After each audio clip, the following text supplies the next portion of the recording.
Oh iya dah. Oh, ya. Herdianto Nah, sudah tahu dah. Oh iya dah siap.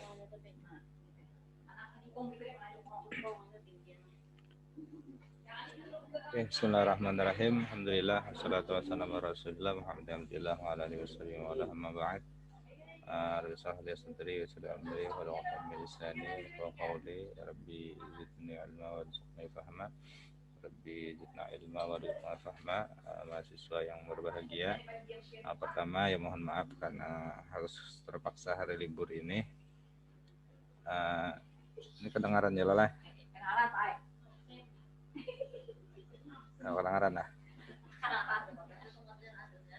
Kedengaran Pak. Oh iya dah. Nah, kemudian melanjutkan karena tanggal 8 memang harus bisa untuk masuk juga. Kalau hari ini libur, tanggal 8 libur, jadi kan 2 kali jadi liburnya. Maka cukup 1 kali aja. Nah, cukup 1 kali aja. Nah, kemudian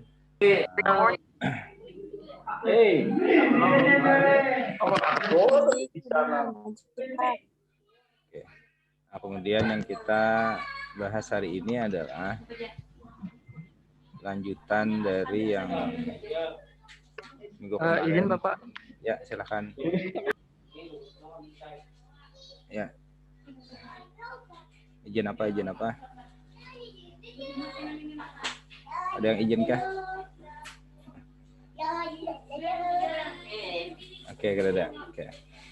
Ya, kembali lanjutkan bahwa yang berkas kita itu baik ke MOU nang FKH kawan sekolah di biasa hari Pak ini MOU itu kemudian MOU forum. Oke ya.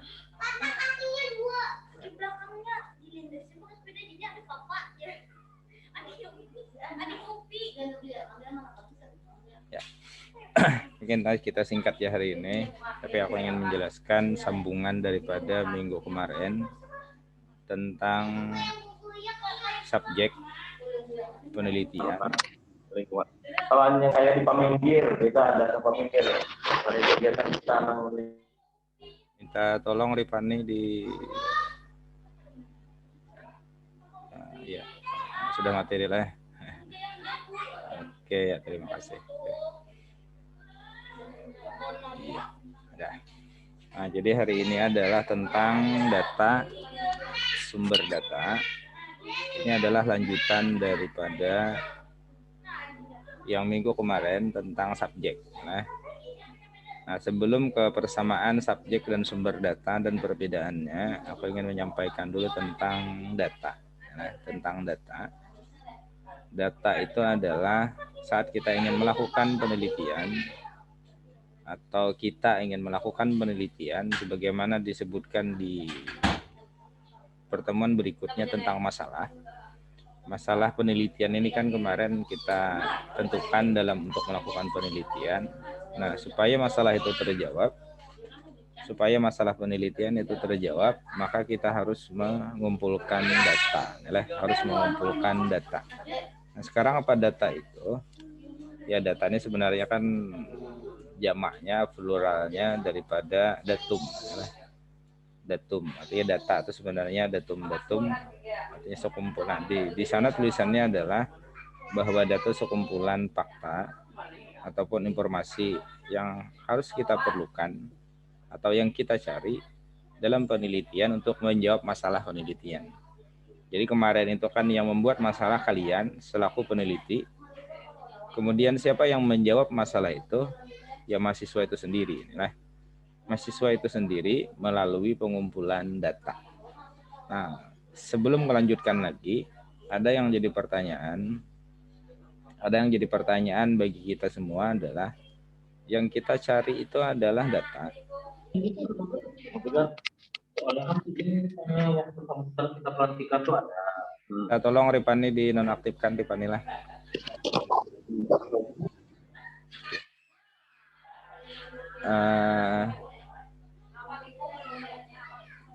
Santai ya.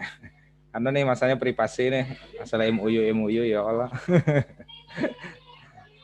Jadi kita kadang-kadang kekawanan di sini ya Allah. Nah, jadi kalau lanjutkan saja bahwa dalam penelitian itu ada data yang kita cari, data itu adalah fakta. Ya. Nah, dalam wilayah kualitatif dulu ingin saya sampaikan, saat kalian ingin mencari saja orang yang menggunakan bahasa, atau seseorang yang berbahasa, atau masyarakat yang berbahasa, yang kalian temukan itu adalah sebenarnya fakta. Belum lagi data. Kalian menemukan satu orang menggunakan bahasa, okelah bahasa Inggris, atau cara mereka berbahasa, atau cara siswa lah melafalkan bahasa dalam wilayah Quran, yang kalian temukan itu adalah fakta. Nah, yang jadi pertanyaan tadi maksudku adalah, kapan fakta itu menjadi data? Itu yang jadi pertanyaan. Kapan fakta itu menjadi data? Itu yang harus yang harus kita sampaikan dulu di sini. Tapi ada yang tahukah? Umpama Adia Anggonovita. Kapan fakta itu menjadi data? Itu yang perlu kita pahamkan dulu di awal ini, atau kita sama-sama kita pahami. Kapan fakta itu menjadi data? Kapan fakta itu menjadi data? Kapan ya? Ada yang sempat lah.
Kau kemana?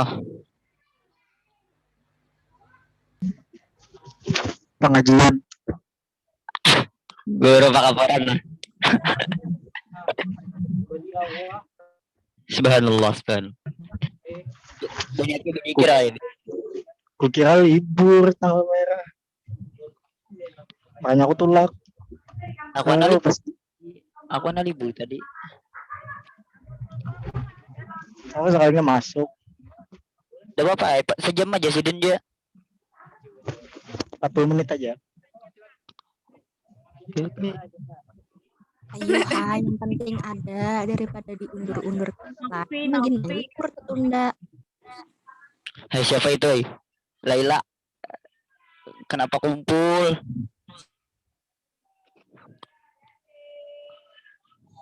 Laila kumpul, Ngapain kalian? Madan, morfologi mana? Buka laptop lah. Ini masih mau aku. Dan di PPT lah. Lihat anunya, Cek. Susunannya, Cek. Ayo, nenek, mbah nih, aku kirim kena mbah Medpen. Mudahan ingat. Mudahan kada lale. Santai aja gitu ya. Oke, kita lanjutkan lagi sedikit tentang, jadi kayak ini maksudnya. Kalau aku ambil contoh yang lain juga dulu sebelum ke bahasa. Umpama kayak ini, kalian ingin melihat kedisiplinan siswa dalam belajar. Nah, saat kalian masuk ke dalam kelas, ternyata ada siswa yang ketiduran. Kalau masuk ke dalam kelas, ternyata ada mahasiswa terlambat. Nah, yang kalian temukan itu faktakah atau data? Pemain Laila Rahmin. Umpama ada kasus seperti itu, saat kita masuk ke dalam kelas melakukan pengamatan, ada siswa yang tertidur. Itu faktakah data?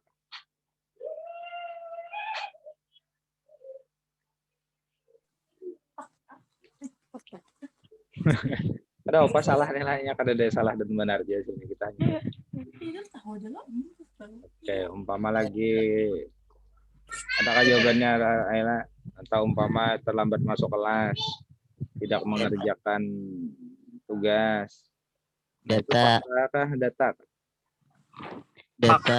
Fakta. Oke, jadi ada dua.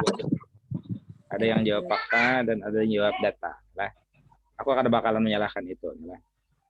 Kemudian, oke lah, berarti ada dua jawaban. Karena jawaban pertanyaan hanya dua aja, fakta atau data. Nah, oke. Sebenarnya yang kalian temukan itu adalah fakta. Ada siswa tadi terlambat, itu fakta. Ada siswa tertidur, itu adalah fakta. Ada siswa yang tidak bisa melafalkan pronoun dalam bahasa, itu fakta. Ataupun yang baiknya siswa yang bisa ataupun lancar mengucapkan pronounnya dalam bahasa Inggris, itu pun adalah fakta. Nah, kapan fakta ini menjadi data? Saat fakta itu tadi, saat fakta itu tadi, oke, aku tugaskan lagi lah. Kapan fakta ini menjadi data? Ketika fakta itu tadi membentuk pola, membentuk keteraturan, membentuk kesamaan. Apa maksudnya itu? Saat hari pertama terlambat, hari kedua terlambat, hari ketiga terlambat, hari keempat terlambat, dan seterusnya, dan pola itu terjadi, barulah kita bisa mengatakan itu adalah data. Jadi tidak semua fakta itu data, tapi setiap data pasti adalah kumpulan daripada fakta. Oke.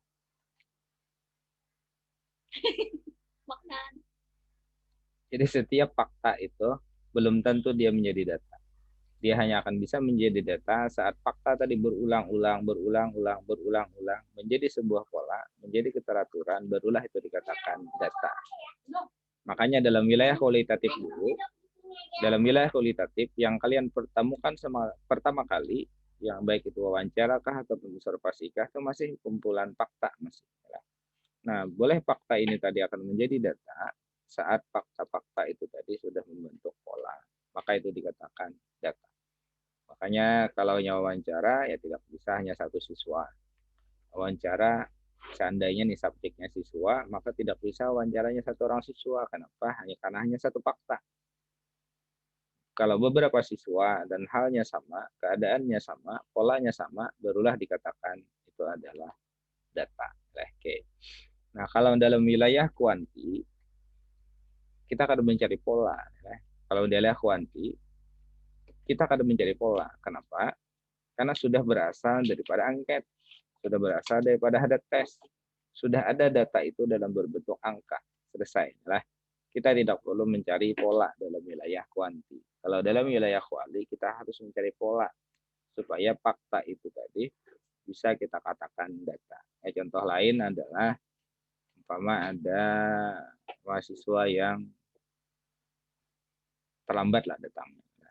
Nah, kalau satu itu dikatakan data, berarti kita menyimpulkan salah nantinya. Jangan-jangan hari ini aja yang terlambat, besoknya tidak lagi terlambatnya. Oke, itu contoh yang lain. Baris yang keduanya, titik yang kedua, ada dalam penelitian kuali data berbentuk kata dan kalimat. Itu jelas. Karena di perbedaan kuali dan kuanti kemarin sudah kita sebutkan bahwa kuanti itu datanya berbentuk angka.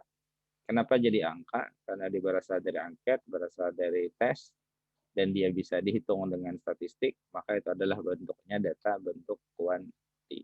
Nah, kalau kuali, datanya itu adalah berbentuk kata ataupun kalimat. Jadi sangat salah nanti umpama kalian mengatakan ini penelitiannya ada angket, ada tes, tiba-tiba mengatakan penelitian saya kuali, itu pasti salah. Kemudian umpama di penelitiannya kata uraian-uraian saja, tiba-tiba mengatakan kuanti juga salah, karena adalah wilayahnya itu wilayah kuali. Nah, kemudian data itu lagi ada terbagi dua, ada yang primer, ada yang sekunder. Data primer itu data utama, itu berkaitan dengan masalah penelitian.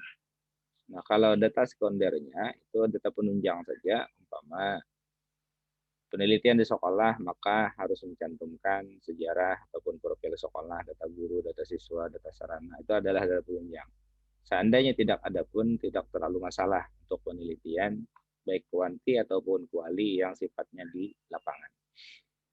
Itu masih wilayah data. Nah, kemudian wilayah sumber data. Paling bawah titik yang keempat itu ada sumber data adalah subjek. Adalah sumber data adalah subjek. Nah, berarti yang kita bicarakan di minggu kemarin tentang subjek penelitian itu adalah sumber data. Oke. Kita mencontohkan umpama kedisiplinan siswa dalam belajar bahasa Inggris. Jelas subjeknya adalah siswa, maka si siswa itu tadi adalah sebagai sumber data. Kemudian aku sampaikan lagi, ternyata deskripsi kita itu dibagi dua. Deskripsi kita Syarah ini terbagi dua sumber data tadi.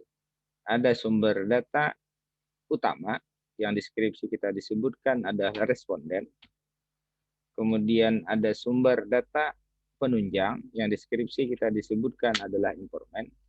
Nah, siapa dua orang ini? Siapa dua bagian ini? Nah, dua bagian ini, yang namanya responden, itu adalah sumber data utama dan adalah subjek penelitian. Ulangi lagi lah, kalau aku balik kalimatnya, subjek penelitian itu adalah sumber data utama, yang deskripsi kita itu adalah menjadi responden. Kira-kira bisa dipahami lah. Subjek yang kita tentukan di pertemuan kemarin, 1 minggu yang lalu, itu adalah sumber data utama. Sumber data utama. Yang deskripsi kita dituliskan adalah tulisannya responden. Kemudian, siapa sumber data penunjang ataupun informan yang ditulis di deskripsi kita? Itu siapa ya?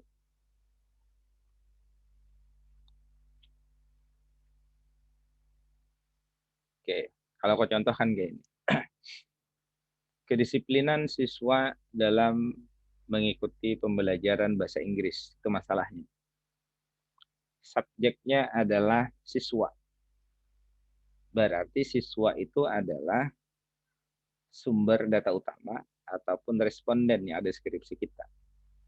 Nah, sekarang siapa yang menjadi sumber data penunjangnya ataupun informan? Adalah apapun, siapapun yang dapat memberikan informasi kepada keadaan si subjek tadi. Keadaan masalah penelitian kita tadi. Keadaan pelaku masalah penelitian. Siapa orang itu? Bisa guru.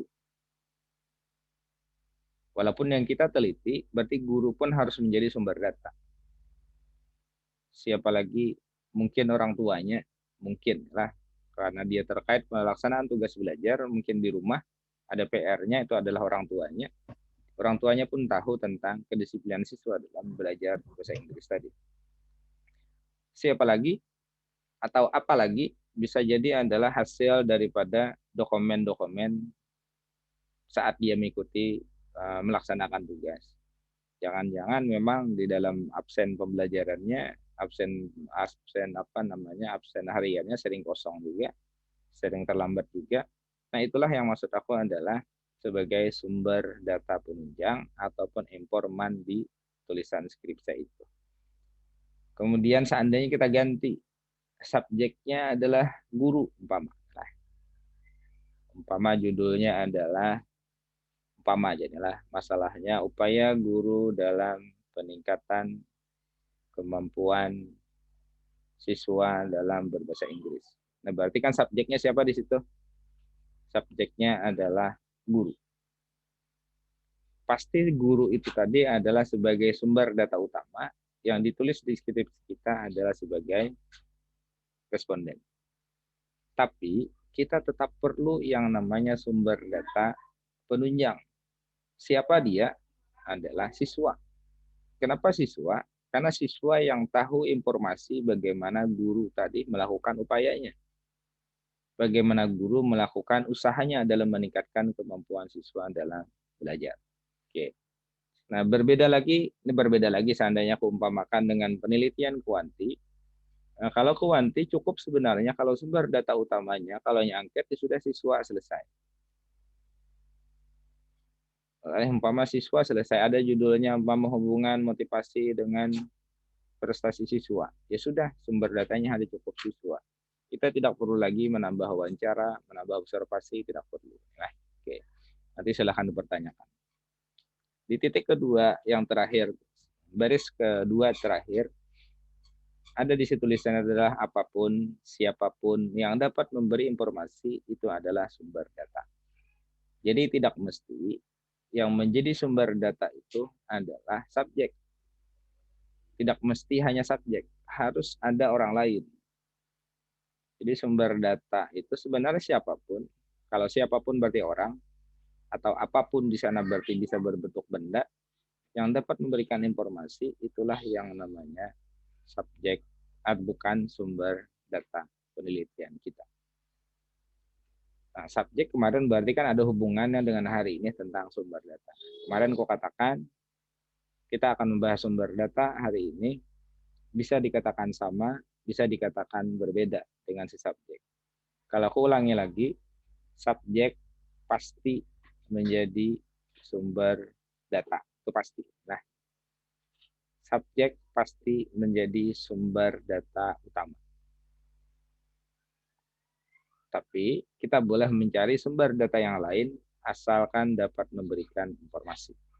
Kalau kecontohan yang lain lagi nih lah, tapi tidak terkait dengan bahasa Inggris, umpama kedisiplinan siswa di sekolah.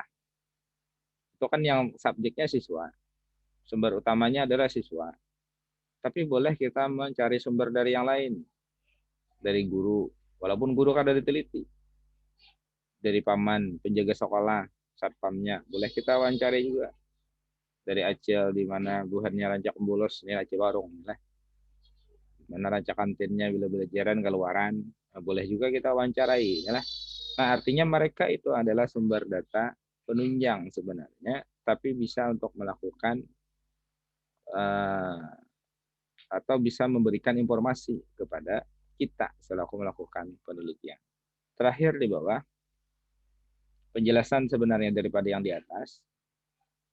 Tadi kan di atas, apapun yang dapat memberi informasi berarti benda, berarti bisa tempat, bisa kertas, ataupun bisa dokumen. Kalau siapapun adalah bentuknya adalah person, ataupun orang. Jadi yang namanya sumber data bisa orang, bisa tempat, bisa dokumen, ataupun kertas. Nah, kertas ini maksudnya bukan kertas kosong lah, tapi kertas yang memang ada informasinya di dalam itu. Absen sekolah, ada RPP, ada silabus, itu adalah sumber data.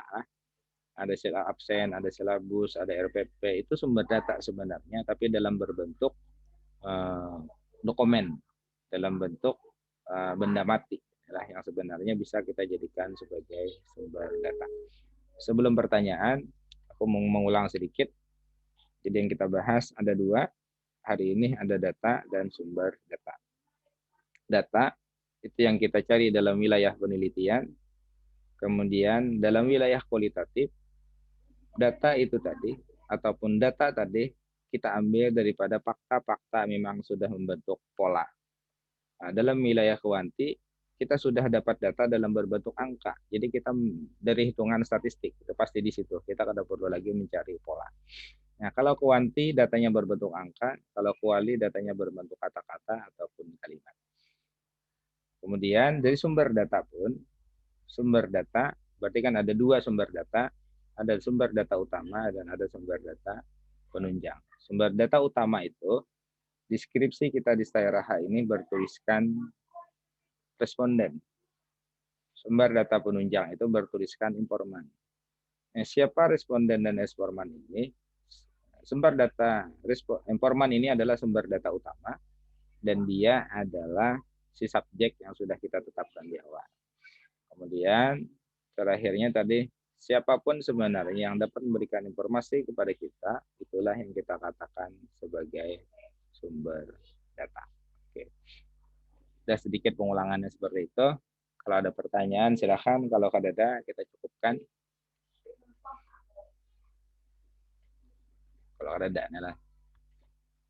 Kalau ada silakan, kalau ada kita cukupkan untuk hari ini karena kita pikonnya satu kali saja.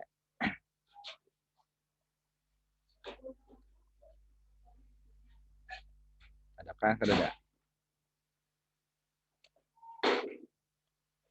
Silakan bersuara kalau ada.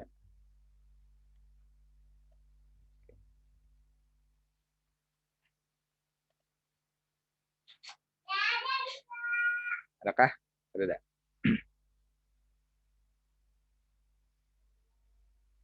Oke. Satu lagi ada sedikit ulang yang berkaitan tentang populasi dan sampel semalam lah. Kaitannya dengan sumber data ataupun responden. Bila sudah kita menetapkan sampel, umpamakan kemarin populasinya adalah 100 orang dalam wilayah Kewanti, sampelnya ada 80 orang, yang 80 orang inilah yang sebagai sumber data. Yang 20-nya yang dicari lagi. Yang 20 orang inilah sebagai sumber datanya yang akan kita berikan angket. Kita berikan alat tes, seandainya kalian menggunakan tes. Nah, itu penegasan berkaitan dengan sumber data ini. Jadi jangan karena populasi 100, sampelnya 80. Kemudian sumber datanya jadi 100 lagi, jangan. Nah, sumber datanya bukan 100 lagi, sumber datanya adalah sampel yang sudah kita tetapkan dalam wilayah Kewanti, ingat. Dalam wilayah Kewanti. Karena sudah ditetapkan dari populasi 100 sampelnya adalah 80. 80 lah ini sebagai sumber datanya. Bukan yang 20 sisanya, itu bukan. Tapi seandainya lagi Anda menggunakan seluruhnya, ya 100 orang populasi, dan itu dijadikan subjek semuanya, ya semuanya itulah jadi sumber data. Nah, kalau kualitatif kemarin, kita hanya tidak boleh menetapkan jumlah itu di awal. Kalau kita bahas tentang, kalau kita bahas kemarin tentang masalah kapan kita menggunakan subjek, kapan kita menggunakan populasi dan sampel. Adakah pertanyaan? Kalau kada, aku anak betakun Aulia Rahman, ada kan?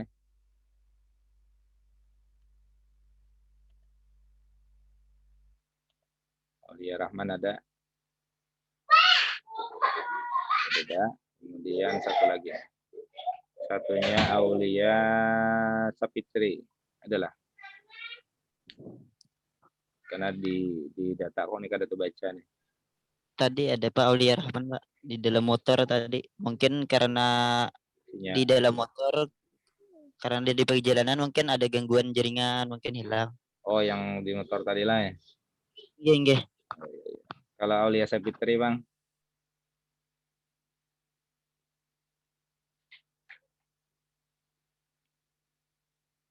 Kada ada suara, berarti mungkin ini yang kada ada. Aulia Sapitri. Oke. Ya, ada waktu lagi 7 menit. Kalau ada yang bertanya berkenaan dengan sumber data ini. Apa pentingnya sumber data? Kayaknya kayak inilah. Siapa yang kalian wawancari, ya sumber data. Siapa yang kalian amati, ya sumber data. Siapa yang kalian beri angket, ya sumber data. Siapa yang kalian beri alat tes, ya sumber data. Saat sumber data ini salah, ya sudah selesai. Nah, selesai ya selesai salah maksudnya. Inilah salah cari, kalau salah sumber kan berarti salah. Inilah. Seharusnya umpama aku hendak bertemu Muhammad Dani. Inilah. Ternyata aku salah orang. Ketemu Muhammad Didi. Inilah. Nah, berarti kan salah orang. Ini kan berarti salah kesimpulan nantinya. Kalau bahasa kita di sini kan salah habar aja. Salah habar. Maka itu penting, ya sangat penting dalam wilayah penelitian, karena tanpa sumber, baik itu penelitian lapangan ataupun pustaka, tanpa sumbernya, ya sudah berarti kan tidak ada datanya. Tidak ada data dalam wilayah penelitian, dan otomatis kan dalam kesimpulannya pun tidak ada. Ya, seandainya ada kan diada-adakan, biasanya ketahuan aja. Ketahuan dalam ya proses bimbingan pun ketahuan. Nah, kemudian informasi lain selain tapi berkaitan dengan skripsi, mungkin insya Allah nanti diingat-ingatkan saja. Nanti di awal semester 7 mungkin setelah pengisian KRS atau sudah mulai perkuliahan di semester 7, nanti akan ada sudah keumumkan tentang masa untuk konsultasi judul, itu sudah mulai keumumkan. Jadi waktunya mungkin agak panjang, tapi lebih awali waktunya supaya kalian lebih bisa disiapkan. Ya disiapkannya kan dari awal pertemuan kita sudah aku sampaikan. Kalian sudah siapkanlah tentang materinya, tentang teorinya, ya, supaya dalam masa pengajuan judul kalian sudah siap paham dengan masalah penelitian, supaya waktunya akan lebih panjang. Lebih panjang kan berarti kan mengurangi masa stres. Tapi ingat juga, kalau seminar aku silahkan, tapi kalau dalam wilayah munakasah memang ada beberapa syarat. Kalau untuk mengikuti ujian skripsi itu kan syaratnya semua mata kuliah harus selesai, harus lulus. Artinya kalau ada yang tidak lulus ya berarti kan tidak bisa. Dan perlu diketahui juga, walaupun satu mata kuliah yang tidak lulus, berarti kan kalian tetap harus memperbaikinya satu semester.